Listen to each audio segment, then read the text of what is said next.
Well, this week on Reliving the Extreme, we're discussing the episode of ECW from January 2nd, 1996. Excited to get 1996 started in ECW. Nate Maxon, your host here, along with my brother Aaron. And Mr. Chad Austin. Aaron, what did you say? What? What did you say when he introduced you? What did you say? Hello? Hello? Said hello, everybody. Oh, great. Great energy you got going on there. But I really am excited to get 96 started because it's my favorite year in ECW. Oh, totally, man. Yep, I agree. 96, early 97, that's my favorite ECW. So, and Aaron informed me that we accidentally skipped Holiday Hell 95. It's all right. I'm sure it's going to be the next 4 shows anyway, so we'll be all right, probably. Yeah. We'll approach that on a different fucking show or some shit. And we did skip the episode from Christmas Eve of 95 because there were some promos on it, but essentially it was just they re-aired the Rey Mysterio Psychosis Texas or Mexican or whatever it's called, fucking death match. Sombrero or bowl. Vince Russo wasn't booking it. But you know what I mean? Sombrero, bro. Why wouldn't you air that? That was good shit. Yeah, I know. It was good. It was just we had already watched it, so I figured why watch it again, you know. Hey, we'll just replay our review of that match. That's what ECW does. They just replay shit. How many shows have we done this? Recap. Yeah. We have to skip quite a few, but I guess I see why they did their TV the way they did it. Or, you know what I mean? I don't know. Just especially still in 95, maybe they're thinking, there may be somebody out there who hasn't seen this. Or, you know. I mean, I totally get it. Why wouldn't you fucking, re-show that some highlights? It's not like it's nothing new, you know. And plus, it kills time. Mm-hmm. Show the highlights to somebody like you, fucking handbones. We turn to the channel and be like, "Oh, what the fuck is this? A hurricane running off the top rope, kind of."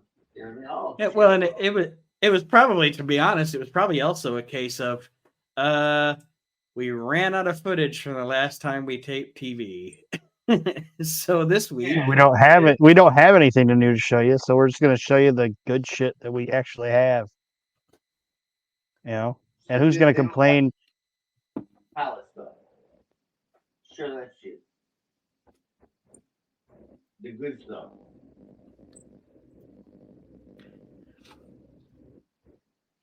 Well, I'm ready to relive the extreme. Aaron, any other thoughts on what we were saying there? I can't hear Chad, but just they're replaying shit that they know is good, and if they don't have anything else, we might as well show something that people actually liked, and it was the Rey Mysterio Psychosis match. I mean, but the whole undercard thing, like they didn't besides Hat, who else did they fucking show that was an undercard guy? They just highlighted fucking. I mean, we all did matches. You know, we all worked. Yeah, still never saw light of day. Yeah, you're gonna show a recap of Sabu and whoever fuck. Yeah, you're right. You know what? God damn it. Show the Carpenters once in a while. I mean, it's why are we there? You know what I mean? If you're gonna tape it and you're not gonna air it, then what the fuck are we even doing? And it's Paul. It's Paulie, so you may or may not get paid. Oh no! I'm getting paid. I don't leave a building without a handshake. And fuck that. I'm way too over. Thanks for allowing me to be on your show. I know you said sometimes you would be there with them when they were doing promos till like 2 or 3 in the morning. Was any of that ever because you were waiting to get your money? Like, I'll be here until the last motherfucker leaves so I can get paid. Yeah, of course it was. Yeah, I mean that's what yeah, that's totally what it was. If you want to get paid, stick around. Stick around. And then you would see guys like Donnie Allen. You would be like, all right, well I ain't got time. Well, you didn't get paid. I'm sticking around. I don't work for free anymore, man. But we open up this episode of ECW with fans outside the arena chanting ECW. Always a good idea to catch that magic of the fans being excited about seeing an ECW show. We flashed inside, and it's Joey Styles doing the intro, and they are doing their first show. He says their first show in New York City. I don't know why I thought they already had a show in New York City, but I mean, wasn't Big Apple Blast already there?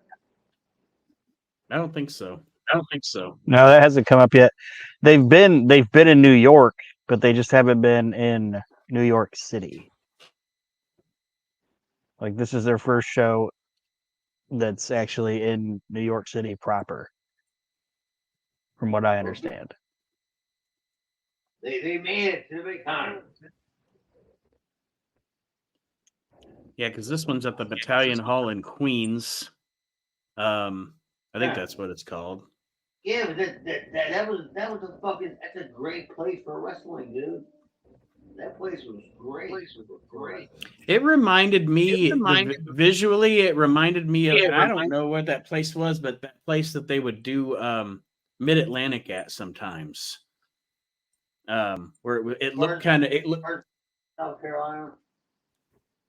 Maybe, yeah. It just it looked really sprawled out. You know, it looked open, but it looked like you said, it looked like a great place for wrestling. Yeah, it did. Man, I wasn't driving that far. I wasn't driving that far for that shit. Well, that was way too far for me, man.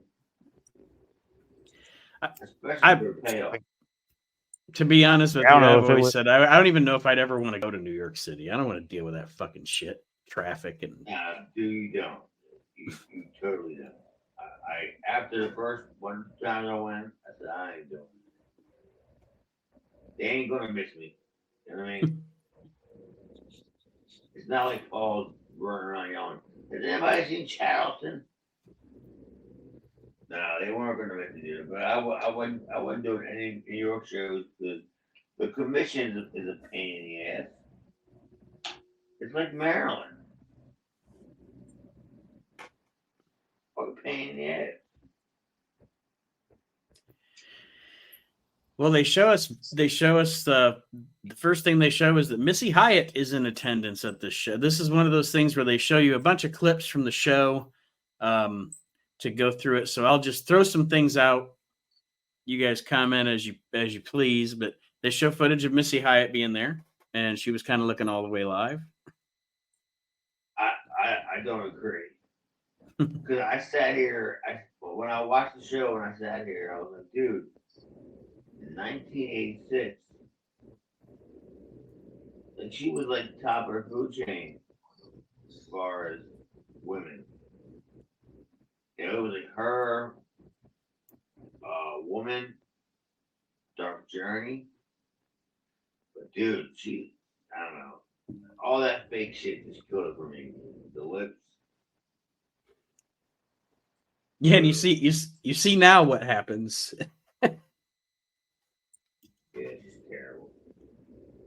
Yeah, to me the hottest Missy was 93 through 96. But I'm younger than you guys, but that, like, when she wound up with like the Nasty Boys and started wearing leather and all that shit, I'm like, hell yeah, this is good stuff. No, her hottest moment was 1986 when she was with Eddie. There was a great video of her. What was that song? I wish I had a girl that walked like that. And all it did was show her walking in a hallway, wearing different dresses and skirts and shit. That's all the whole entire video was. And that's all it needed to be. 86. 86. Yeah, I was just when was she? Was it 87 when she was in Dallas with Tatum? No, that was before UWF. Oh, was it? Okay. Yeah, I mean, dude, Eddie Gilbert is the fucking man. Dude. You know, he starts booking a territory. He wants to bring in girls. Fuck yeah, I'll bring Missy Hyatt. I'm gonna fuck her anyway, like everybody else does. Yeah, she was hot. Her hottest was 86, 87. This Missy Hyatt was just nah. It didn't do shit for me.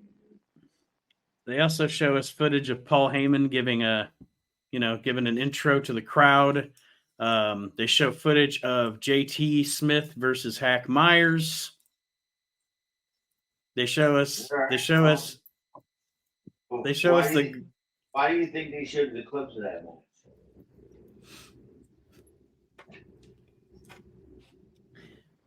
You tell me. I'll wait. I assumed it was just because we're probably going to see the whole match in like 2 weeks. Probably. They also show. I wrote down. They show the girls of Goldfingers, or is this the girls of Gonorrhea? Oh shit. Oh, it's definitely Paul fucking branching out and trying to do business with a strip club or some shit for a sponsor or something. Fuck them. Fucking idiot. They also show footage of Seb. Oh, go ahead, Aaron. Go ahead. Oh, okay.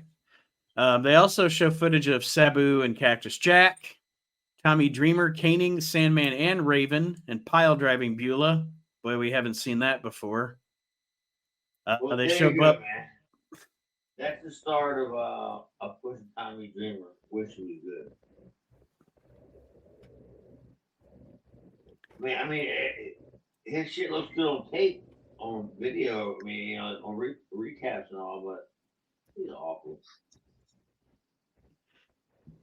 Do you guys agree? I mean, I know Tommy's awful. we established that all the time, but just the Beulah getting pile driven thing, like it was fun the first time. Right. But once you do it on every fucking show, it seems, I don't know. It's kind of like, you only rip off Jimmy Hart's pants once a year and let him run around in his boxer shorts. It's a novelty, Yeah. Well, my thing too is like they're like, oh, Raven, he's so mean and this, that, and the other thing. It's like he never hit her. Oh. You know what I mean? But Tommy's like beating her up every week.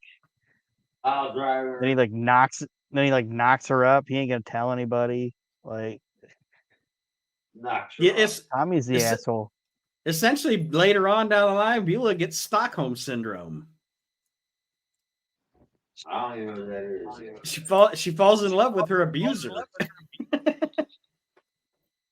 I guess you're right. It's like maybe if I give him a little ass, he'll stop pile driving me. Jesus. Yeah, dude. Could you imagine in real life if like I pile drive like Renee, and she called the cops and the game? What happened? Why? I gave her a pile driver. I mean, in real life. And I held her up there, and everybody can see her fucking underwear. And then you do it every 4 weeks. Dude, the girl's getting pile driven like she's fucking like Pete Doherty out there. Like every single week, you get pile driven abroad. What, Bill? We ain't got no more bras. We're running out of bras.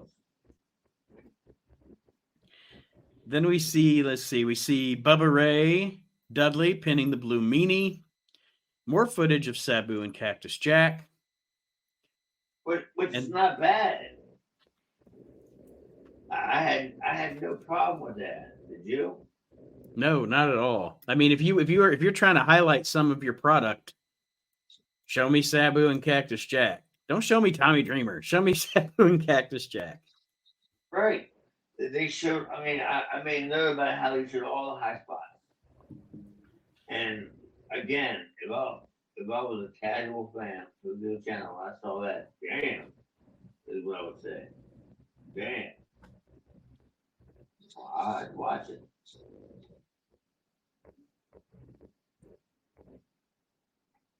Aaron, any comment on that? I'm trying to you guys keep going. I'm trying to figure out why my audio is all jacked up.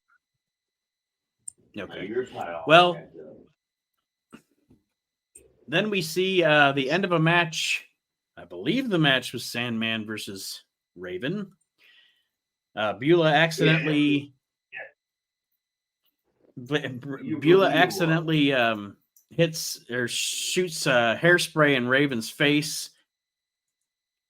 But then Cactus attacks the Sandman and Raven pins the Sandman. And what I wrote down was this match for the title? I don't think this match was for the title. I don't know. Well, I mean, they can do. They have creative liberty. They can do whatever they want. Probably at the arena, if I said it was. But, during editing, you guys, nah, ain't for the hell.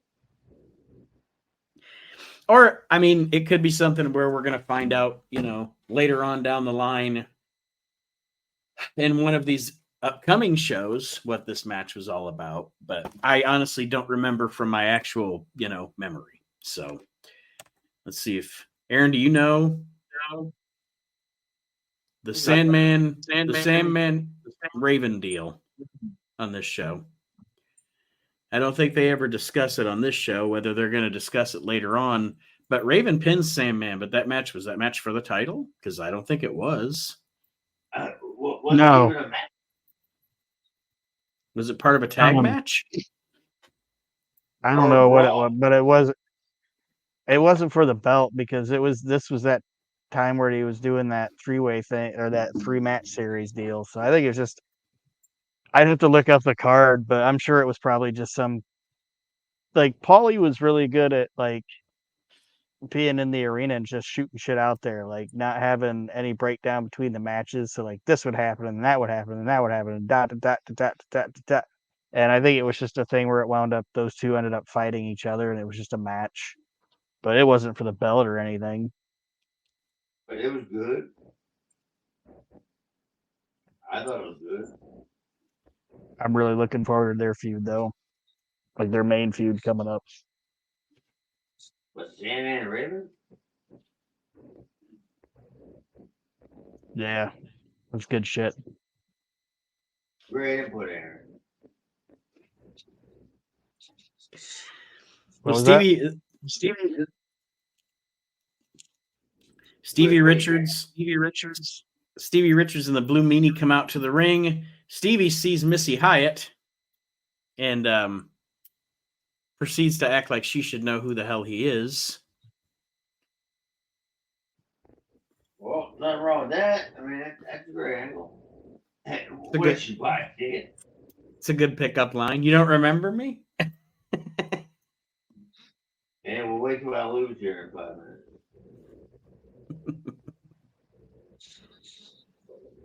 Missy pretty much tries to blow him off, and then he essentially says, "I'll get you a date with Raven." So then if you actually do blow me off. Yeah, if you do blow me off, take the off the end of that. Fuck that, dude. I wouldn't. I would have no interest in Missy Hyatt whatsoever, especially at this time. She was terrible. By this time, she's been around. Oh Oh yeah. I mean, since '83. Look at it that way. She been fucking the boys since '83. I was fucking 11, and she's fucking Eddie Gilbert, John Tatum. I mean, seriously, who fucked John Tatum? Who booked John Tatum? Actually, I love John Tatum. Yeah, me too. I'm a fan of John Tatum. I still wouldn't fuck him though. Isn't he dead? Not dead. And Tatum's not dead, no. No. Okay. Missy is involved. Missy is involved in one of my favorite wrestling stories, backstage stories ever, though. Which one?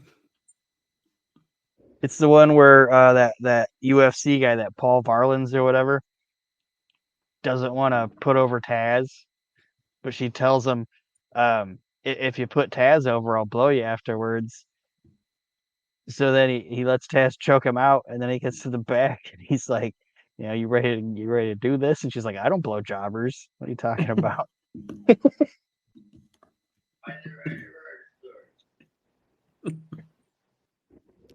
Well, the next thing we see on this show is Too Cold Scorpio and Mikey Whipwreck in a match that's for the TV title and also for the tag team titles. Scorpio is essentially defending the tag team titles and the TV title in a singles match against Mikey. So, I mean, your assumption would be Mikey gets to pick his partner if he wins the tag team titles. I'm not a big fan of this. I mean, I like the fact of what they did at the end. I do like it, and we'll get to it, but not a big fan of the tag titles being on the line as singles match.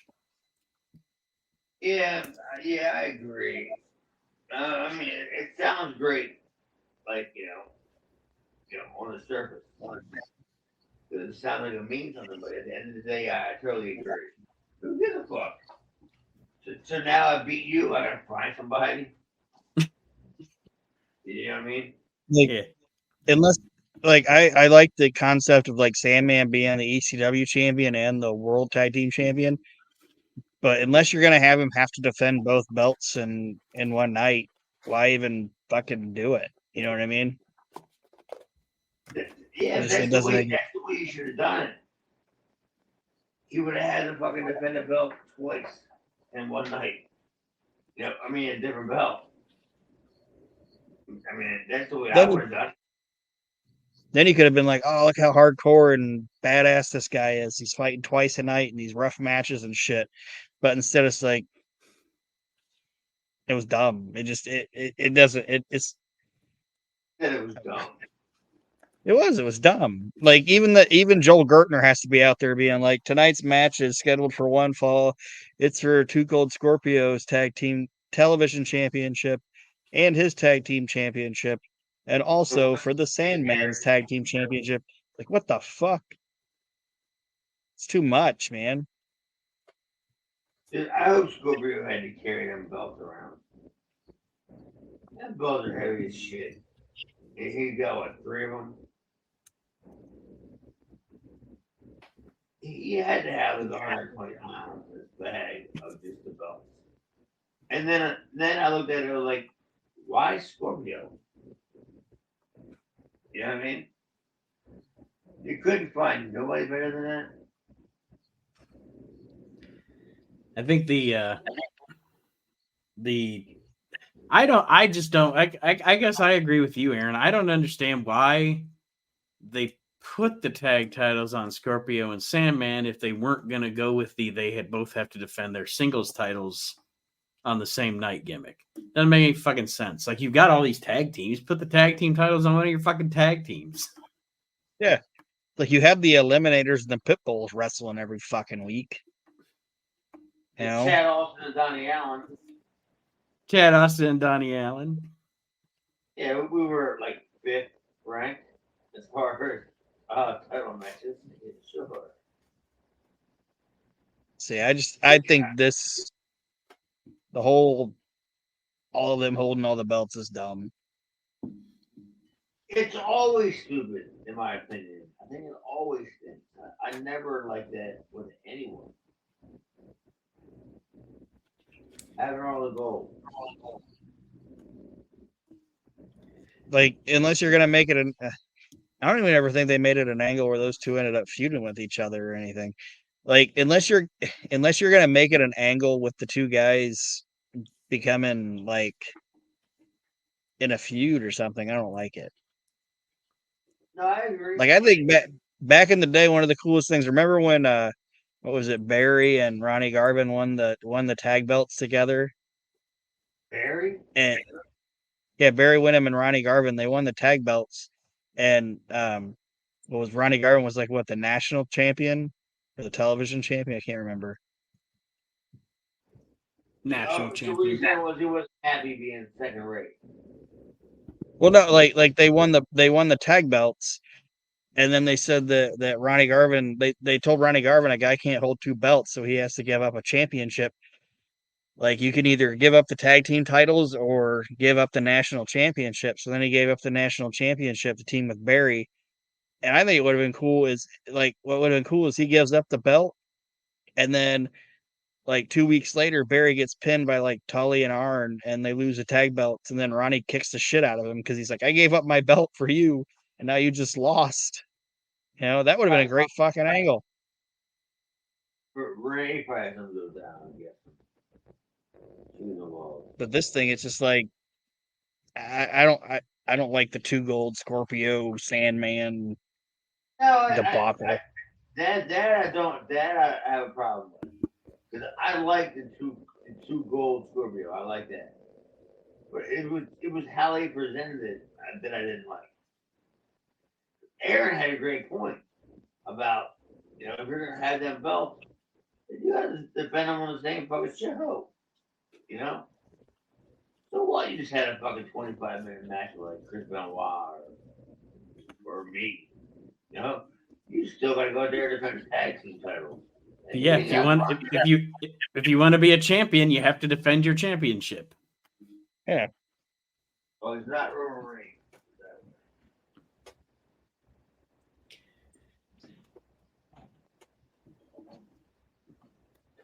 All right, Aaron, your notes on this? Do you have any notes on this actual matchup itself? I have a few, but like you were saying, the idea is stupid, but the match is really good, I think. And it's just a good match between two guys that are good in the ring, and I think watching ECW like we are, like Mikey has like it tends to get away from him later on, but the early ECW, Mikey has like one of the best stories in the entire fucking history of ECW. I love his fucking story. It's great. Just this guy that just gets ragdolled around, and over time he just becomes tougher and tougher and tougher, and it's good shit. And like by the time he gets to this, he's like finally able to stand up to like Cactus and Raven and just everything. It's a good fucking story, and I don't want to spoil the end of the match, but like Aaron said, this match is really good, and like you said, also Mikey's story is really good. This match is I actually wrote down this match is pretty fucking killer, actually, from what we saw of it. These guys worked really well together. I don't always think Scorpio's style lends well to him being a heel, but it did in this match. well, it's because he was able to be the bigger guy. Like, he was able to be a bully in this match. You know what I mean? Yeah, totally. I agree. Yeah, 100%. Like Scorpio was like, he was like, dude, come on, he's like, you gotta be kidding me, right? Mike Goodbrack, you gotta be kidding me. Yeah, I thought it was cool. Plus, I mean, when's the last time you saw Scorpio talk or do anything before that? It's been a minute. WCW, he never talked. You know? Yeah, well, and when he did, it was a nightmare. Well, I've never seen him do it. Oh yeah, I did. Yeah, I guess I did. When it was like We've watched the new promos on here. Or watch him when he's talking to them little kids in WCW when he's like doing the "Here Comes Too Cold Scorpio" video. And one little black kid's like, "Nah, we going to the game room." He's like, "You ain't going no arcade." He's like, "He just said game room." And then he dunks on a little fat white kid. And they're like, he's like, "You got to go to school, get your education." Not like me. They're like, "Are we gonna take your limousine?" He's like, "No, we gonna step."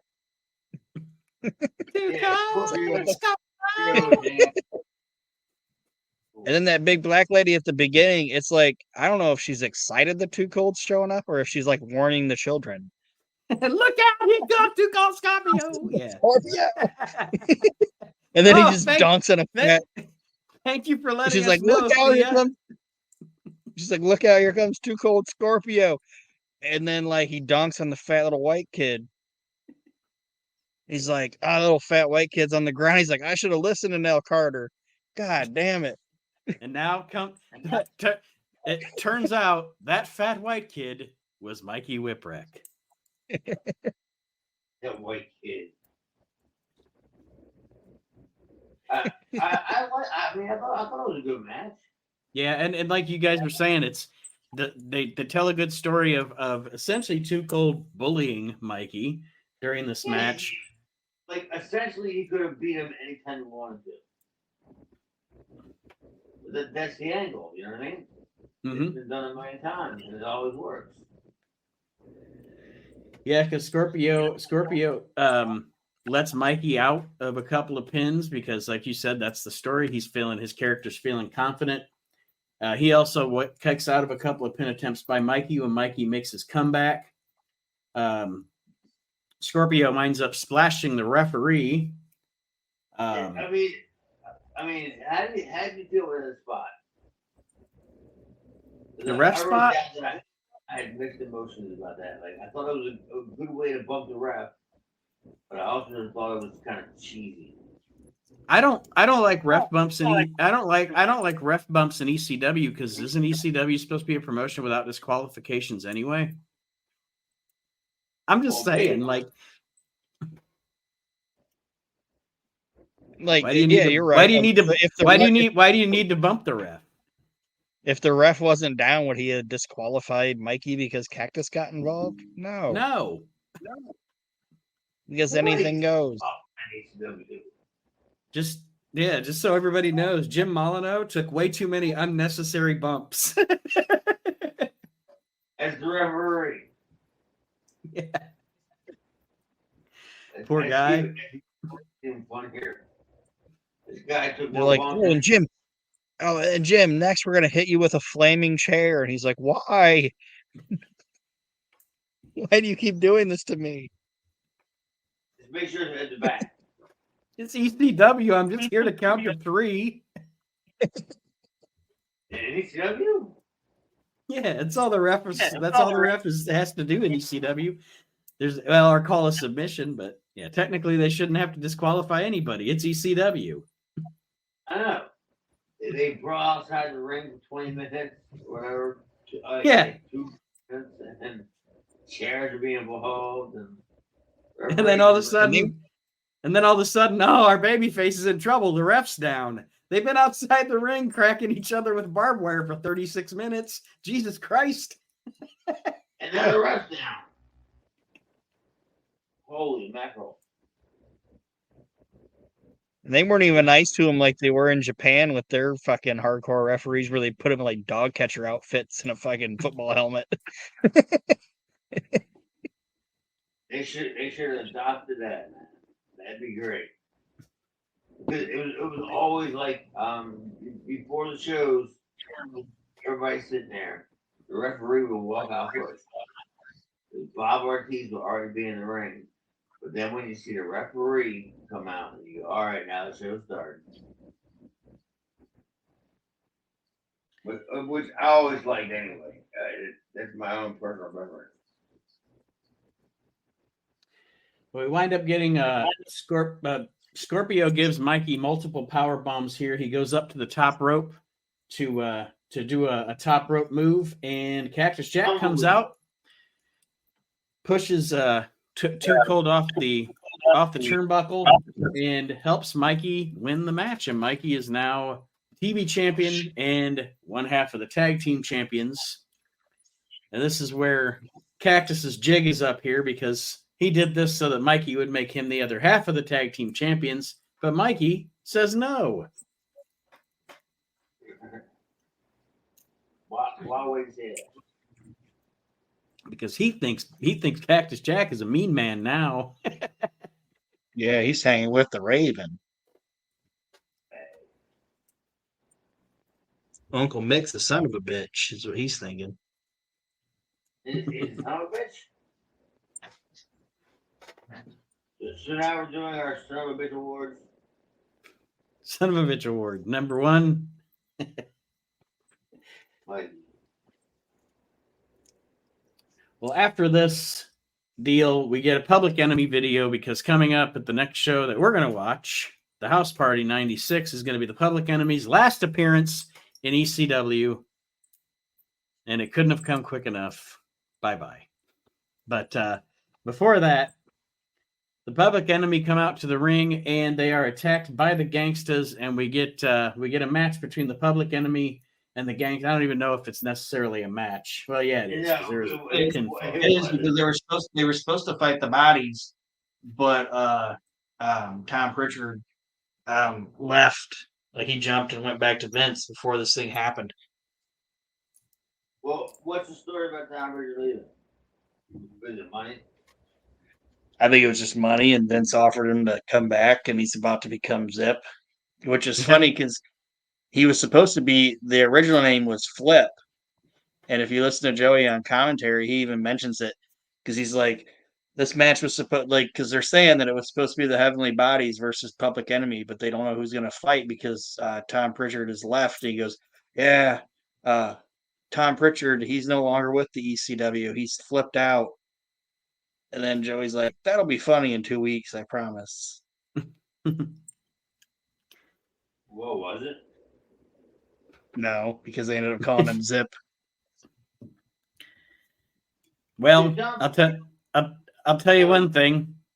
People can say what they want, but he went back to the WWF, dyed his hair blonde, cut his hair, dyed it blonde, called himself Zip, and went on to make quite a bit of money with that company. So God bless him. Yeah, wouldn't you do it? Not hating on him. Yep. That's why I always say that. Like when somebody's like, oh, that guy sold out, or he had a stupid gimmick in the WWF in the 80s. It's like he made more fucking money than he had ever made in his career. So I'm sure he's okay with it. Like the Bushwhackers. You think the Bushwhackers were mad that they had to not bleed and shit anymore? I'm sure they were pretty happy being the Bushwhackers. Every Tuesday, going to the mailbox. Yep. I got no problem with that, man. What was it? But Butch is the one that passed, right? Like Luke's still around.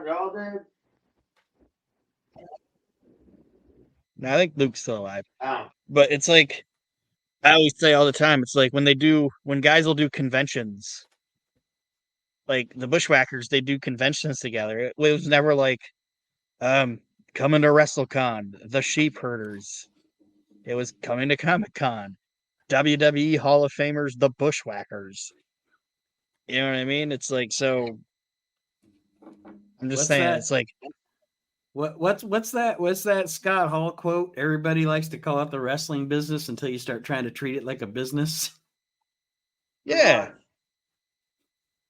Yeah, he's like, everybody wants to call it the wrestling business until you start trying to treat it like a business, and then you're an asshole. You know what I mean? Like Yeah. him and Kevin, what he was basically saying was him and Kevin got shit on because they were trying to make money and wanted to make more and more money, and everybody was like, well, fuck you. It's like, well, you hustle, motherfucker. You do it. Yeah. You say it's a wrestling business. Well, I'm treating it like a business, and I'm making money. But now that I'm making more money than you, I'm a fucking asshole. Yeah, Like, no. I'm an asshole. I'm an asshole because I was smart enough to go to WCW and see that sucking up to Hulk Hogan was going to make me a bunch of fucking money. Yeah, I'll be the asshole with the full bank account. Yeah, that's awful. Oh my god, that's terrible. It's like all them people that shit. Just all them people that shit on Hunter. You know, I know he's not where he was or what. I don't know what's going on with him, but like people are like, oh, he's just this, and this. It's like he's a successful motherfucker, and it's people wanting to hate on somebody because they figured it out and you didn't. You know what I mean? Yeah, I got you. Hey, I mean, all those. It's like, who would you rather be? And I like both these guys, but it's like, who would you rather be, Kevin Nash or Dynamite Kid? Like, would you rather be this guy that's successful, has a lot of? I know Kevin had tragedy happen to him or whatever, but it's like, would you rather be this guy that had a lot of money and is finishing out his life doing podcasts and having a good time, or being the guy in the fucking wheelchair that died in a fucking camper or whatever Dynamite Kid died in? You know what I'm saying? I'm just saying, like, that shit pisses me off. Anyway, I'm not saying Dynamite Kid died in a camper, but I think it was pretty close.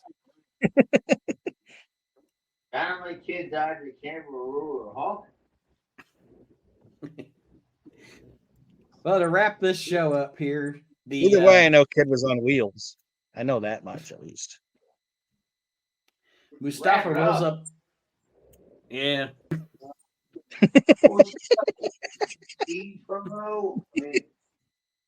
No, that's what we got. We got Mustafa rolling up Rocco Rock for a pin in that match. We get a Gangsters promo, which isn't much of anything, but it's it's selling what's coming next with the Public Enemy and the Gangsters to end Public Enemy's run in ECW. Where'd they go? Who? The Gangsters, like, because they were there and then they were gone for a little bit and now they're back. Like, did they? I don't think they went back to Smoky Mountain. No, I think didn't New Jack get hurt? Or in jail? I don't know. I think he had an arm. I think New Jack had an arm injury, so they were just gone for a couple of TV tapings because he was hurt, I believe. Okay. Yeah, they didn't go to any other promotions or anything that I know. I just wanted to make sure I didn't miss something where they explained it or whatever, but they were just gone for a little bit. But anyway. He's going for a little bit longer. Now he is. Yep, him and Ruler Hall.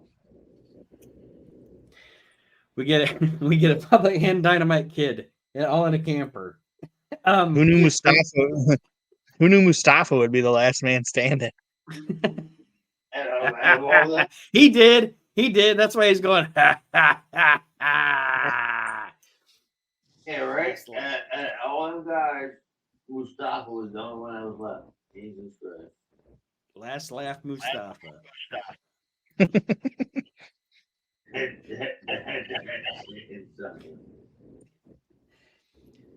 After that, we get a Public Enemy promo. I didn't write anything down about that. And then Cactus Jack comes into the locker room with. Sorry. No, go ahead. It's like their last promo, and it was actually the only good one. Yeah, it was good. I agree. Like they went like 2 years doing these hokey, shitty promos, and then at the end of it, like at the end, they're like talking about how we're gonna leave the gangsters land because we're the baddest motherfuckers in this goddamn company. It's like, why didn't you do that from the beginning? Like, this promo didn't have any, oh, Johnny, what are we gonna do? It was just two guys like, we're bad motherfuckers and we're gonna kick the shit out of these guys in New York. It's like, why haven't you been doing this since the beginning? You would have been tolerable. Anyway. Tolerable. Yeah, it's like your last day. It's like it would be like your last day at Dunkin' Donuts, and you're just half-assing it for 2.5 years. And then, like, the last day you work, you make all the donuts, the coffee's ready, you run on the register, you're doing a great job, and your boss is just like, the fuck, man? Where have you been? Well, I would Anyway. never do that. Well, maybe they're just happy that they're going somewhere they know they're going to get paid. ECW. It's like now we don't have to steal the promoter's wallet. This is going to be great.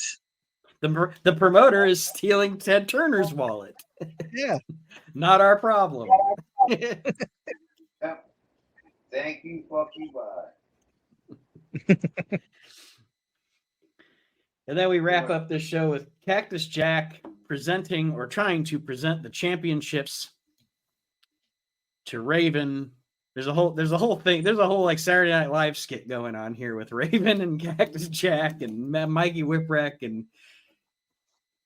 Well, essentially what the story is Raven or Cactus is trying to present Raven with all the belts and Mikey Whipwreck.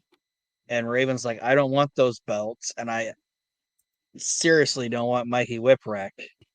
Like, Mick is trying to like bring his two friends together because he likes Mikey and he likes Raven. Mikey doesn't like Raven. Raven doesn't like Mikey. Mikey doesn't like Cactus anymore because Cactus is hanging with Raven. And it turns into like basically Mikey walking off and Raven pushing around Mick. And they actually do it cool because he gets pushed around, and Mick's kind of like laughing it off. But by the time it's over, it's almost like, I don't know the exact verbiage, but Mick basically looks at him and he's like, you're not going to tell me what to do. You know what I mean? Like I'll hang out with who I want to hang out. Like, I'm still with you, but I'll hang out with who I want to hang out with. And they kind of have like a stare down at the end of it. It's actually, if you watch it, and I'm not saying you guys didn't, but if you pay attention to it, it's actually pretty cool because he goes into it thinking, oh, the boss is gonna like this, and then it's like, I'm still Cactus Jack. You can only push me around so much. You know what I mean? Like, one slap's fine, but 5 or 6, I don't know about that. You know, I agree. I actually enjoyed it. But I always love Cactus and Mikey tag team. You know, Mikey being a fucking scared little kid, Cactus being on fire, all this shit. You know what I mean? Like, I always liked that when he was trying to make. I mean, you can see it. He's trying to get fucking Mikey over, right? Yeah, and not only in real life, but also in the storyline. He's doing, it's art imitating life. He's trying to get Mikey over when they're working together, but he's also, the character of Cactus Jack is trying to get Mikey Whipwreck over with Raven. So it's kind of, like I said, it's art imitating life, and it's fun to see that through. I just think it's also great to see that through all the different stories that they go through between the two of them, Mikey and Cactus's careers intertwining in ECW. It's one of the great ECW stories. Yeah, pretty much. I mean, as far as, besides Raven and Richard, like, yeah, that was a great story of Cactus. He's trying to make a man out of Mikey. I mean, that's a it's an everyday man story, in my opinion. I mean, look at how easy it was. It was easy. Well, overall, I don't know. I didn't dislike this episode of ECW. I thought the title match was good. Like I said, the title situation is kind of convoluted. Actually, Mikey winning the belt made the title story better because now you have the thing going on with Mikey and Mick, Yeah, of course. Yeah, I mean, it's better than Scorpio having every belt. Yeah, it's a great story, man. I totally agree. Aaron, what did you think overall of the episode? I give the show a solid B. because it didn't have a lot of recap in it. It was like, how do I say it? It's kind of, I hate when you say like reset or whatever, but it wasn't really a reset. It was just we're showing you where we're going now. Like this other shit, it's done now. We're moving forward, and Here we we got are, new man. I mean, angles. how many shows have we done where we were like begging for this? You know? Yeah, there wasn't any recap in this. There wasn't any whatever. It was a good story, and like the Mick Mikey thing was good. The gangsters coming back, and now they're gonna end up beating out the Public Enemy. You know what I mean? Like it's all good shit. I thought it was a good show. He leaves like what, 2 weeks later? Great. Like I didn't have a lot to make. I'm sorry, man. Sorry. I thought it was more than a decent show. I thought it was a good show. For the same reasons why Aaron liked it, because they told like a lot of good stories, you know, in an hour. So yeah, I agree. I'll give it a solid B plus. It was a solid show, in my opinion. All right, and like I said, that we're now embarking on and I it's skipping record here, but we're now embarking on my favorite time in ECW, so I'm excited to start the year 1996 and review this stuff next week. Aaron is correct; it's House Party 96 next week, right? Yes. See, The Swan Song. This shit pissed me off because that's when like I was gone,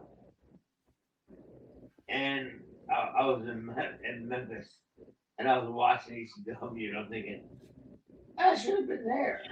Yeah, what the shit? Yeah, what am I doing here? I mean, look at where I left. Jesus. Well, that being said, even Walmart and go on the stable line. What the fuck? With that being said, we will wrap up this week's edition of Reliving the Extreme. Like I said, we'll see everybody next week for House Party 1996.